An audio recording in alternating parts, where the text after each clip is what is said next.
Hello guys, good evening हैन। आज चाहिँ आज हामीले कन्टेन्ट लिएर आएको छैन किनभने सबैजना आए। आज अलिक बिजी छ हो, कृष्ण छैन, लुफी छैन हामीसँग। सो मैले के सोचेँ भन्दाखेरि चाहिँ आज चाहिँ म एक दुईवटा कुरा गर्नु छ है। हामीलाई चाहिँ जिन्दगीमा सबभन्दा रिग्रेट भएको कुरा चाहिँ के हो, मेरो लाइफमा सबभन्दा रिग्रेट भएको कुरा के हो। र मेरो साथी बेदनालाई बोलाउँदैछु होइन बेदना, र म उसलाई पनि सोध्छु है उसको पनि लाइफमा सबभन्दा रिग्रेट भएको कुरा चाहिँ के छ है, त्यो चाहिँ सुनौँ है आज चाहिँ। यस डार्लिङ। यस हेलो गाइस, म चाहिँ सोध्न चाहन्छु तेरो लाइफमा चाहिँ तँलाई सबभन्दा ठुलो रिग्रेट भएको कुरा चाहिँ के छ लाइफमा? रिग्रेट हरेक कुराको रिग्रेट। मलाई चाहिँ नि होइन, मेरो लाइफमा चाहिँ सबैभन्दा चाहिँ होइन मलाई अहिलेसम्ममा रिग्रेट भएको कुरा चाहिँ के हो भन्दाखेरि चाहिँ है, अन्त अब म चाहिँ नि होइन एकदमै मिडल क्लास फ्यामिलीबाट बिलोङ्स गर्छु होइन। मेरो घर पनि सोरेङ हो, एज यु अल नो होइन। त्यहाँदेखि चाहिँ मलाई चाहिँ पहिलानिर चाहिँ है म चाहिँ पढ्नुमा एकदमै ब्रेनी टाइपको थिएँ नि त होइन। त्यहाँदेखि चाहिँ अब त्यो फुर्केको होइन, फेरि तपाईँहरूले त कमेन्ट ठोकिहाल्नुहुन्छ यो बेदना त आमामा हेर न राम्रो गर्ने ट्रोल गर्छ, नराम्रो ट्रोलै गर्छ कि होइन। त्यस्तो भनेको होइन कि म स्कुल लगाएदेखि चाहिँ एक क्लास फेल भएको छुइनँ है। अब दुःख सुख गरेर पनि अब पास भएरै आएको हो। अन्त त्यो भएर चाहिँ मलाई चाहिँ क्लास 10मा चाहिँ मलाई चाहिँ मेरो दाजुले यसो सरी है फोन आयो। क्लास 10मा चाहिँ मेरो दाजुले यसो भन्नुभएको थियो, त पिएनजी स्कुल पढ भनेर भन्नुभएको थियो होइन। त्यतिखेर त पढ्नुमा पनि राम्रो छस्, म तँलाई पिएनजी स्कुल हाल्छु पढ भनेर भन्नुभएको थियो। तर मैले पढिनँ। कारण किन थियो भन्दा चाहिँ बिकज होइन मेरो आमा बाबाले एफोर्ड गर्नु सक्नुहुन्न थियो, किनभने म मिडल क्लास फ्यामिली थिएँ। मैले त्यो दुःख हेरेर चाहिँ म पढिनँ। हुन्छ नि, म गभर्मेन्ट स्कुल पढेर आएँ होइन, म प्राइभेट स्कुल पढिनँ। मलाई चाहिँ त्यो चाहिँ नि अहिले चाहिँ सबसे रिग्रेट मलाई त्यो लाग्छ लाइफमा कि म त्यो यतिखेर म पिएनजी स्कुल पढेको भए मैले त्यो दुःख हेरेर म पढिनँ होइन।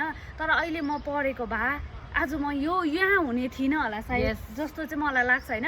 त्यो कुराले चाहिँ मलाई मेरो लाइफभरि रिग्रेट लाग्छ है। मलाई मेरो दाजुले कति सपोर्ट गर्नुभएको थियो त्यतिखेर होइन, तँ पढ्छस् भने पढ, म तँलाई पिएनजी स्कुल हाल्छु भन्दाखेरि चाहिँ म चाहिँ नमानेको। अब म किन मानिनँ भन्दा चाहिँ अब मलाई लाग्यो नि त, ला होस् म पढ्दिनँ, किनभने अब यत्रो पैसा कति पैसा लाग्छ होइन, म कहाँबाट निकाल्नु भन्ने भयो होइन। मेरो फ्यामिलीले कसरी निकाल्छ भन्ने त्यो सोचेर मैले पढिनँ। यही हो मेरो लाइफको सबैभन्दा रिग्रेट चाहिँ मलाई त्यही कुरामा लाग्छ।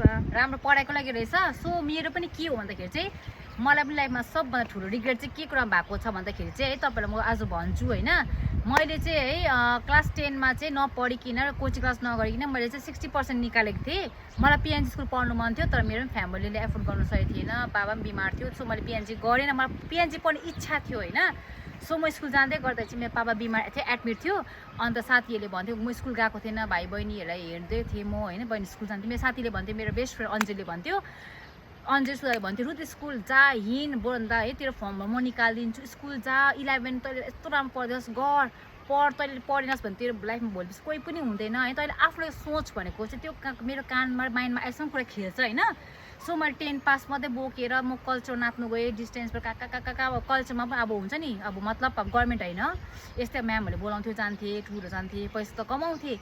तर सोचेँ मैले होइन म एउटा गभर्मेन्ट जबमा खुट्टामा उभिन्छु भनेर चाहिँ है डिस्टेन्सबाट पनि गर्दै थिएँ इक्जाम 5 डेजबाट। त्यहाँदेखि इक्जाम गर्दा गर्दा म डान्स गर्दै त पढ्दाखेरि मलाई पुरा डिस्टर्ब भयो। सो मैले चाहिँ अन्त होइन म चाहिँ खुट्टा उभिहाल्छु भनेर चाहिँ मैले छिटो कामको लागि कागज घुमाएँ होइन। कलेजमा 2 वर्ष ट्राई गरेर भएन, लास्टमा यो साल मेरो भयो मैले कति साल घुमाउँदा काम पाएँ। So I am so proud, हामी दुईजनाले काम पाएँ लक्कीले नै। हाम्रो गभर्मेन्ट जब भन्ने चाहिँ भयो है। तर गभर्मेन्ट जबहरूमा के अनसेटिस्फाई भन्दाखेरि चाहिँ होइन, हामी चाहिँ पढ्नुपर्ने रहेछ छोरीचेली भएर चाहिँ है। चाहे हामी ठुलो पोस्ट हौँ या सानो पोस्ट हौँ, तर हामी छोरीचेलीहरू चाहिँ पढ्नु कहिले छोड्नु हुँदैन रहेछ होइन। यो पनि इक्जाम गर्दैछ। सो मैले पनि इक्जामको फर्म भरेको छु होइन। सो अब मेरो इक्जाम आउँछ, त्यो इक्जाम पास भएर फेरि म अझै माथि मास्टर अझै गर्छु सोचेको छु।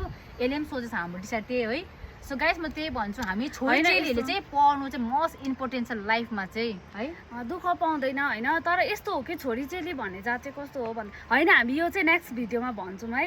अहिलेको लागि यति हो, भिडियो लामो हुन्छ। त्यही हो, हामीले चाहिँ पढ्नु चाहिँ छोड्नु हुँदैन रहेछ है। सो त्यो हाम्रो लाइफको रिग्रेट, मेरो लाइफको रिग्रेट पनि तपाईँहरूले सुनिहाल्नु भयो। तपाईँहरूको पनि के छ कमेन्ट गर्नुहोस् है गाइस। By by.